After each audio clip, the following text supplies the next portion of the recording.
What if the fat you've been trying to get rid of is the very thing keeping you alive? Most people look at belly fat and see failure. Biology sees something else entirely. A silent energy vault, built for moments when food disappears. And here's the unsettling part. If your body is carrying tens of thousands of calories in reserve, why does missing just a few meals feel terrifying? Why does your mind panic, your hands tremble, and your body act as if something has gone wrong? In this video, we're not talking about dieting. We're not giving advice. And we're not promoting extreme fasting. We're explaining what actually happens inside your body when food stops coming in and your metabolism is forced to make a choice. Because what feels like hunger is often not a lack of energy. It's a signal problem. If you value .com evidence-based explanations like this, please take a second to like this video and subscribe to the channel. It helps more people find clear science without fear or hype. Now, let's step inside the biology most people never get to see. The biology behind belly fat. Once food stops coming in, nothing dramatic happens at first. Your body does not panic. It does not collapse. It does not begin burning muscle immediately. Instead, it does something far more calculated. For several hours, your blood sugar stays stable. Cells continue receiving energy. Hormones follow familiar rhythms. From the outside, it looks like nothing has changed. But internally, a quiet calculation has already begun. Your body is asking one question. Is this a short delay or the beginning of scarcity? At this stage, energy still comes from glucose stored in the liver as glycogen. This reserve exists specifically to buffer brief gaps between meals. It is not fat loss. It is not fasting. It is simply the tail end of digestion. This distinction matters because most people mistake early hunger for danger. In reality, early hunger is largely neurological. The stomach feels empty. The brain notices missing signals. Habit is interrupted, but cells are not yet under threat. As time passes, insulin levels begin to fall. This is not failure. It is communication. Lower insulin tells the body that incoming energy can no longer be assumed. Storage becomes less important. Accessing internal reserves becomes relevant, and this is where the disconnect appears. Your body may be carrying tens of thousands of calories in stored fat, but access to that fuel depends on hormonal permission. When insulin stays elevated from constant eating, the vault stays locked. So when food stops, the brain reacts first. Hunger intensifies. Thoughts become restless. Old food memories surface. Not because energy is gone, but because the system has not yet switched modes. This is what researchers describe as metabolic inflexibility. The body has fuel, but struggles to use it.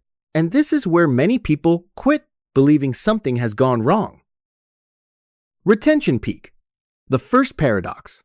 Here's the paradox most people never hear. The loudest discomfort appears before the body actually needs energy. While the brain complains, your fat cells are still sealed.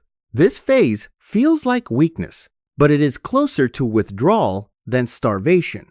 Your metabolism has spent years relying on frequent glucose delivery. Now that delivery has paused, the system must renegotiate priorities. This transition feels uncomfortable, but discomfort does not equal damage. The switch when belly fat opens.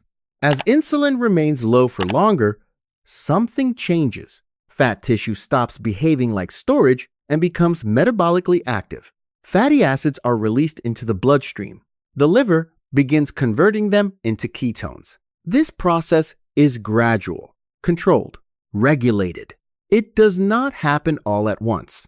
As ketone availability rises, the brain begins adapting. Ketones cross the blood-brain barrier efficiently. They deliver energy with fewer fluctuations and less oxidative stress than glucose. This is why many people report a strange shift. Hunger kviets. Energy stabilizes. Thoughts feel steadier, not euphoric, not wired, just calm and alert. From an evolutionary perspective, this makes sense. During scarcity, clarity mattered more than comfort. Your ancestors needed focus to find food, not weakness. Your biology remembers that. Muscle fear. And why it's misplaced. At this point, a common fear appears. Is my body eating itself? Under controlled conditions, the answer is no. As fat becomes available, growth hormone levels rise. This hormone helps preserve lean tissue during energy scarcity. Your body is not careless. It does not consume vital structures, while abundant fat remains.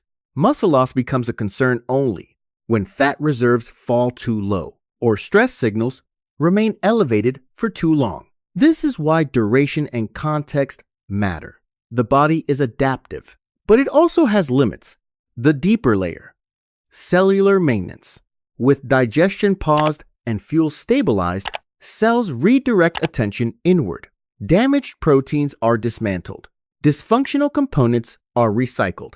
Energy production becomes more efficient. This process, known as autophagy, is not mystical. It is maintenance. It runs quietly in the background, rarely noticed by sensation, but essential for long-term resilience. This does not mean fasting is magical. It means the body finally has space to do work that constant feeding suppresses. The limit? When adaptation ends. But adaptation is not infinite. As fat reserves shrink, stress hormones rise. The body begins protecting the brain and heart at all costs. Electrolytes become fragile. Recovery slows. Risk increases. And this is where fasting crosses from adaptation into danger. Clarity can remain even as internal buffers weaken. This is why prolonged fasting requires medical supervision and why refeeding must be gradual. The body is resilient, but not reckless. Closing transition. The real insight. The real lesson here was never about losing belly fat. It was about understanding that your body carries an ancient intelligence, one built for fluctuation, not constant input. When you understand that intelligence, you stop fearing hunger and start respecting limits. If this explanation helped you see your body differently, please like the video and subscribe to the channel. We focus on calm, evidence-based health science, without hype, fear, or shortcuts. Your body has been following these rules all along. We're just learning how to listen.